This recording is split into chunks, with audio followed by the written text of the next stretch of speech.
Parliament ఉభయ సభలలో గత వారం ఆపరేషన్ సింధూర్పై చర్చ జరిగింది. ఆ సైనిక చర్య లక్ష్యాలు నెరవేరాయని, తత్కారణంగా దాన్ని తుదకు తాత్కాలికంగా విరమించడం జరిగిందని, మన సైనిక కార్యకలాపాలు సాధారణమైన క్రమ పద్ధతికి వచ్చాయనే అభిప్రాయాన్ని ప్రభుత్వం కలిగించింది. పరిస్థితి నిజంగా అలా ఉందా? లేదు. ప్రభుత్వం కలిగించిన అభిప్రాయం తప్పు. నిజమేమిటంటే, మన సైన్యం ఒక కఠినమైన ఆట ఆడుతుండగా ప్రభుత్వం బలవంతంగా బంతిని లాక్కోవడం జరిగింది. మన సైనిక దళాల ధైర్య సాహసాలకు జేజేలు. ఆపరేషన్ సింధూర్ కొన్ని కట్టుకథలను బద్దలు కొట్టింది. అపోహలు, తప్పుడు నమ్మకాలను తొలగించింది. పాకిస్తాన్పై యుద్ధం, విజయ సాధన చాలా సులభం. సంప్రదాయ యుద్ధంలో భారత్ ఆధిక్యత చెక్కు చెదరకుండా కొనసాగుతుంది. భారత్కు ప్రపంచవ్యాప్తంగా మిత్రదేశాలు ఉన్నాయి. పాకిస్తాన్కు శ్రేయోభిలాషులు ఎవరూ లేరు. మొదలైనవే ఆ కట్టుకథలు. మన సైనిక దళాల నాయకత్వం విలక్షణ రీతిలో వ్యవహరించింది. సైనిక చర్యలకు ఉదాహరణప్రాయంగా ఆపరేషన్ సింధూర్ను అవి నిర్వహించాయి. సైనిక కార్యాచరణ విషయంలో స్వేచ్ఛనివ్వాలని ప్రభుత్వాన్ని సైన్యం కోరింది.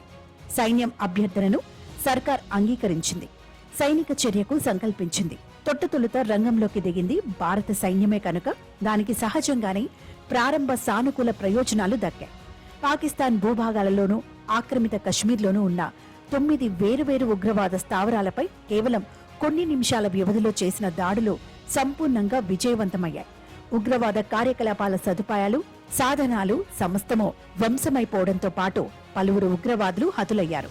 అయితే పాకిస్తాన్ సైనిక దళాలు త్వరితగతిన కోలుకున్నాయి. చైనాలో తయారైన యుద్ధ విమానాలు J-10, చైనా ఉత్పత్తి చేసిన మిసైల్ P-15, తుర్కీ సరఫరా చేసిన డ్రోన్లతో మే 7, 8 రాత్రి పాకిస్తాన్ ప్రతిదాడులు నిర్వహించింది.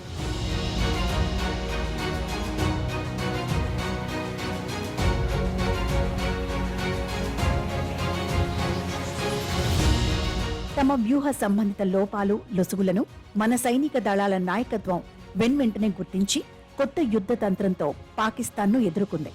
అది సరైన సమర్థ నాయకత్వం పునఃప్రారంభమైన సైనిక చర్యలు మే 9, 10 తేదీల్లో పాకిస్తాన్లోని 11 సైనిక వైమానిక స్థావరాలను తీవ్రంగా దెబ్బతీశాయి. ఆపరేషన్ సింధూర్ సందర్భంగా సహజంగానే భారత సైన్యానికి కొన్ని నష్టాలు వాటిల్లాయి. అత్యున్నత స్థాయి సైనికాధికారులు ఈ వాస్తవాన్ని అంగీకరించారు. ఇది సమర్థ నాయకత్వానికి మరొక ఉదాహరణ. మరి మన రాజకీయ నాయకత్వం కూడా సైనిక నాయకత్వం మాదిరిగా వ్యవహరించిందా? లేదు. తన తప్పులను అంగీకరించలేదు. నష్టాలు వాటిల్లినట్టు ఒప్పుకోలేదు. తలను ఇసుకలో దూర్చి తననెవరూ చూడటం లేదని భావించే ఉష్ణపక్షిలా మన రాజకీయ నాయకత్వం వ్యవహరించింది. ఆపరేషన్ సింధూర్లో ఒక నిర్ణయాత్మక విజయం సమకూరిందని పదే పదే ప్రకటించింది. నిజమేనా? నిర్ణయాత్మక విజయం సమకూరి ఉన్నట్లయితే తనకు సానుకూలంగా ఉన్న పరిస్థితులను మరిన్ని సైనిక విజయాల సాధనకు ఎందుకు ఉపయోగించుకోలేదు? పాకిస్తాన్ ప్రభుత్వం నుంచి రాజకీయ రాయితీలను డిమాండ్ చేసి ఎందుకు పొందలేదు? పాకిస్తాన్ DGMO ఫోన్ చేసి చేయగానే ఎందుకు సానుకూలంగా ప్రతిస్పందించారు? కాల్పుల విరమణకు షరతులు ఎందుకు విధించలేదు? ఈ ప్రశ్నలకు ప్రభుత్వం నుంచి సమాధానాలు లేవు. యుద్ధంలో ఒక నిర్ణయాత్మక విజయానికి తిరుగులేని ఉదాహరణ డిసెంబర్ 16, 1971న పాకిస్తాన్ సైనికాధికారి జనరల్ నియాజీ భారత సైనికాధికారి general అరోరాకు లొంగిపోవడం.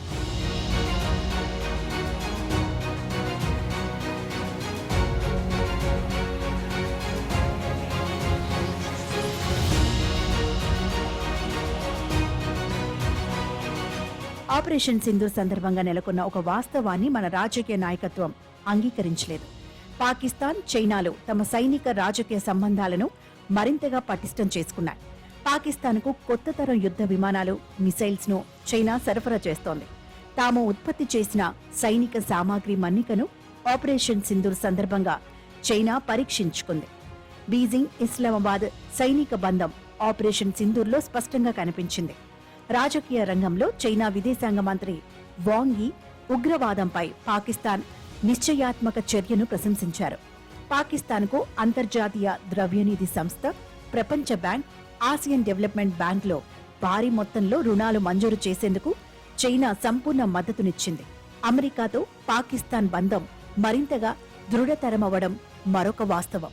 Pak army chief general Asim మునీర్ను అధ్యక్షుడు ట్రంప్ వైట్ హౌస్ లో విందుకు ఆహ్వానించారు. దేశ సార్వభౌమాధినేత లేదా ప్రభుత్వాధినేత కాని వ్యక్తులకు మున్నెన్నడూ ఇటువంటి గౌరవం లభించలేదు. యుద్ధాన్ని కొనసాగించకుండా ముగించినందుకు జనరల్ మునీర్కు ట్రంప్ కృతజ్ఞతలు చెప్పారు. తన విజ్ఞప్తి మేరకి కాల్పుల విరమణకు భారత్, పాకిస్తాన్లు అంగీకరించాయని ఆయన సంతృప్తి వ్యక్తం చేశారు. ఆ రెండు దేశాల మధ్య అణు యుద్ధాన్ని తానే నివారించానని ట్రంప్ పదే పదే చెప్పుకున్నారు. ఆపరేషన్ సింధూర్ విషయమై ప్రభుత్వాన్ని నిలదీస్తున్న ప్రతిపక్షాలను ప్రధానమంత్రి, హోంమంత్రి ఘాటుగా విమర్శించారే కాని అమెరికా, చైనా అధ్యక్షులు వారి విదేశాంగ మంత్రుల ప్రకటనలను ఖండించే సాహసం చేయలేకపోయారు. ప్రతిపక్షాల విమర్శలు నిరాధారమైనవని ఎందుకు నిరూపించలేకపోయారు? అంతర్జాతీయ వాణిజ్యంలో ఆధిక్యతకు పోటీ పడుతున్న అమెరికా, చైనాలు పాకిస్తాన్ను సైనికంగా, రాజకీయంగా, ఆర్థికంగా ఆదుకోవడంలో ఒకే విధంగా వ్యవహరించాయన్నది మరొక విస్మరించలేని వాస్తవం. ఈ రెండు దేశాలు తమ విభేదాలు విస్మరించి పాకిస్తాన్కు మద్దతునిచ్చేందుకు, ప్రోత్సహించేందుకు అంగీకరించాయి. మరింత ఘోరమైన విషయం ఏమిటంటే పహల్గాం దాడిలో పాకిస్తాన్ ప్రమేయాన్ని చాటి చెప్పేందుకు ప్రపంచ దేశాలకు భారత ప్రభుత్వం పంపిన దౌత్య ప్రతినిధుల బృందాలు తమ లక్ష్యాన్ని సంపూర్ణంగా సాధించలేకపోయాయి. ఉగ్రవాద దాడి బాధితుల కుటుంబాలకు సంతాపాన్ని, భారత్కు సానుభూతిని వ్యక్తం చేశాయే కాని ఆ దుర్మార్గానికి పాకిస్తాన్దే బాధ్యత అని ఏ ఒక్క దేశమూ ఖండించనే లేదు. ఈ వాస్తవాలను అంగీకరించేందుకు భారతదేశ రాజకీయ నాయకత్వం తిరస్కరిస్తోంది. పాకిస్తాన్కు మిత్రదేశాలు లేవని, భారత్కు ప్రపంచవ్యాప్తంగా మిత్రులే ఉన్నారని భ్రమలోనే ఇప్పటికీ ఉన్నది. జమ్మూ కశ్మీర్లో ఉగ్ర ఆవరణం, టెర్రర్ ఎకోసిస్టమ్, ఉగ్రవాద ఆవిర్భావం, వ్యాప్తి, నిలకడకు దోహదం చేసే పరస్పర అనుసంధానిత కారకాల సంక్లిష్ట వ్యవస్థ ధ్వంసమైపోయిందనే భ్రమలో కూడా దేశ రాజకీయ నాయకత్వం ఉంది. సత్యం భిన్నంగా ఉంది, సందేహం లేదు. పహల్గాం ఉగ్రదాడి ఏప్రిల్ 22, 2025 సంభవించిన 2 రోజుల అనంతరం ఏప్రిల్ 24 ప్రభుత్వం నిర్వహించిన అఖిలపక్ష సమావేశంలో హోంమంత్రిత్వ శాఖ ఈ కింది వివరాలు వెల్లడించింది. జూన్ 2014, మే 2024 మధ్య కశ్మీర్లో 1643 ఉగ్రవాద సంఘటనలు, 1925 చొరబాటు ప్రయత్నాలు, 726 సఫల చొరబాట్లు సంభవించాయి. 576 మంది భద్రతా సిబ్బంది హతమయ్యారు. అటల్ బిహారీ వాజ్పేయి 1998 నుండి 2004, మన్మోహన్ సింగ్ 2004 నుండి 2014 ప్రధాన మంత్రిత్వాల కాలంలో కూడా ఉగ్రవాద దాడులు సంభవించాయి. హతులు, క్షతగాత్రులు గణనీయంగా ఉన్నారు.